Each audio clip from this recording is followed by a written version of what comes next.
Welcome back. Kevin's Mobile Repair. Got an 03 Xterra. We're doing a power steering pump today. First of all, you'll remove your battery.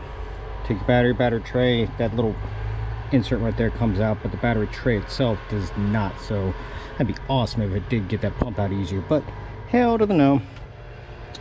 So first thing you'll do, see that pulley right there? It's a 14 millimeter. You're going to loosen that up a little bit. You're going to disconnect your power steering connector right here. Take off that Banjo bolt. I think that's a mid-20s. I forgot what that was. Sorry about that. But take that, move the hose out of the way. There's going to be 2 copper crush washers under there. Your new pump should come with it, but if not, make sure you save the old ones. Back here, see right there. That bolt is what loosens up the tensioner to take the belt off. Just move the belt over and out the side. You don't need to take it off all the way. Next, this hose right here for power steering reservoir. Just got the hose clamp, lift it up, take it out of the way, put a drain pan under there, catch any fluid and stuff that goes underneath. The pump itself, there is 2 12s and a 14. 2 12s up top, one here, one at the bottom. They're in a they're in a like a cross pattern. One at the top, one at the bottom, and then one on the side. You can get to them through the holes right here on the pump. The 14 is a very long one.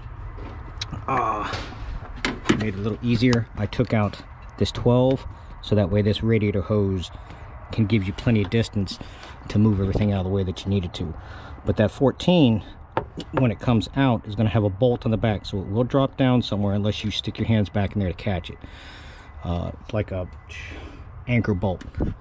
The only problem I had going back in here is there's a slide pin / crush sleeve little thing that tightens up as the bolt goes in to lessen the space in between the pump and the bracket. That thing would not go in. I had to fight with that thing for an hour. No place to get in there with a hammer, anything. It just took for god awful ever because the new pump would not go into the slots in order for the holes to line up. So that was my only biggest bear with this, was dealing with that crap. But once that was in, 2 12s went in, the long 14 bolt went in, and then you're able to stick the nut back there and tighten everything up and get it done. Like I said, make sure you do put new crush washers on here for the copper washers for the Banjo bolt right there.